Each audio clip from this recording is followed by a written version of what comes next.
Europe 1, il est 7h45. Il est l'un des premiers à être entré au Bataclan il y a un an en plein attentat, alors que les terroristes sont toujours à l'intérieur. Le médecin-chef de la BRI, le professeur Denis Safran, est votre invité ce matin, Samuel. Bonjour Denis Safran. Bonjour. Comment allez-vous? Ou plutôt tout médecin que vous êtes, l'horreur dont vous avez été le témoin, vous a-t-il laissé un traumatisme? Non. Je n'ai pas de traumatisme. Je suis d'abord un vieux médecin, comme on pourrait dire. J'ai un certain nombre d'années d'expérience de réanimation. Et puis, je suis entraîné avec les hommes de la BRI, donc je ne peux pas dire que tout cela m'a laissé indifférent, bien entendu. Mais il n'y a pas de traumatisme persistant, voilà. Revenons à l'instant, à cet instant où vous entrez au Bataclan, ce 13 novembre 2015. Que voyez-vous? Qu'entendez-vous?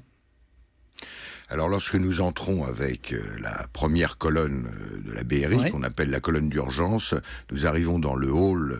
Enfin, déjà, nous passons dans la rue, devant le café qui est à côté. On voit déjà des victimes sur le trottoir et un désordre indescriptible où on voit bien que c'est une scène quasiment de combat.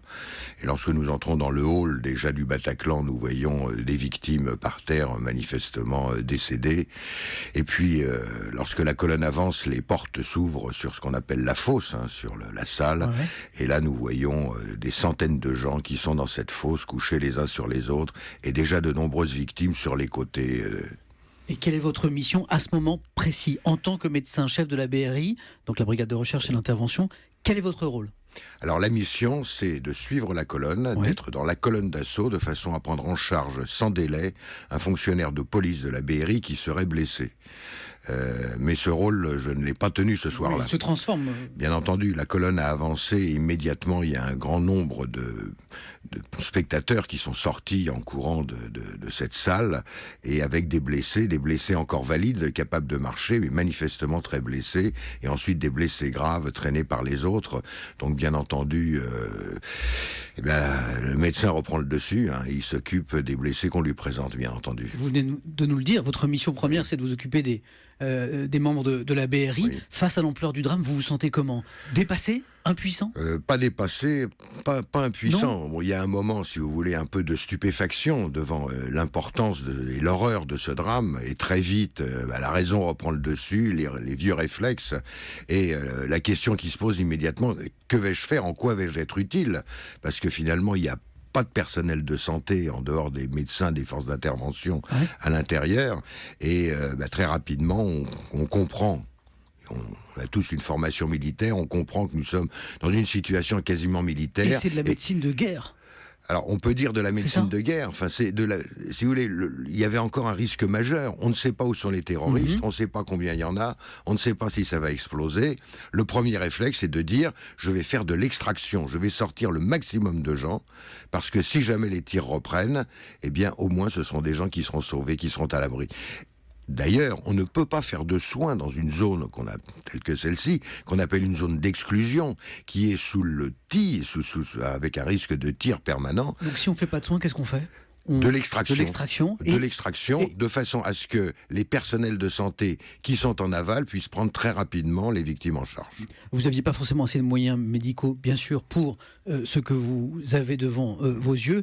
À la lumière de cette nuit au Bataclan, à la lumière aussi de ce qui s'est passé le 14 juillet à Nice, est-ce que, pour vous, à la BRI, vous avez demandé des moyens supplémentaires? Non, parce que ce n'est pas le rôle des médecins de la BRI, et encore une fois, ce n'est pas dans cette zone que l'on soigne. Si vous passez beaucoup de temps à soigner une personne, particulièrement dans une zone telle que celle-ci, il y en a des dizaines d'autres autour dont personne ne va pouvoir s'occuper. Donc, bien entendu, nous avons amélioré encore nos pratiques, puisque, hélas, à chaque fois, on en apprend un peu plus. Des leçons sont tirées. Ce sont des leçons pour améliorer nos pratiques, pour améliorer la coordination avec les services de secours qui sont en aval, la communication, de façon à ce que ceci devienne le plus efficace possible. Mais en tout cas, je peux vous assurer que dès l'arrivée de la BRI, les extractions ont commencé. Vous nous l'avez dit tout à l'heure, pas de traumatisme, mais au quotidien, est-ce que vous vous demandez au quotidien quelles pourraient être les prochaines cibles de la folie terroriste dans notre pays? Quel est votre pire cauchemar? Un attentat contre une école? Vous savez, je n'invente rien. Attentat contre une école, surattentat. C'est-à-dire un attentat après l'attentat, avec les services de secours, d'autres services publics, les hôpitaux et autres, mais personne ne souhaite donner d'idée à qui que ce soit. Denis Safran, une dernière chose. Est-ce que vous avez revu certaines des victimes que vous avez secourues au Bataclan? Non. Pourquoi? Non. Parce que je pense qu'il ne faut pas mélanger les choses. Il doit y avoir de la compassion, ça fait partie du devoir du médecin, du devoir déontologique d'ailleurs, et puis du devoir d'humanité. Mais non, pas de lien, pas de lien. Sinon on deviendrait inefficace. Ce qui ne m'empêche pas d'y penser, bien entendu, d'avoir rencontré des associations, mais pas de victimes en particulier, surtout pas. Merci beaucoup Denis Safran d'avoir été notre invité ce matin.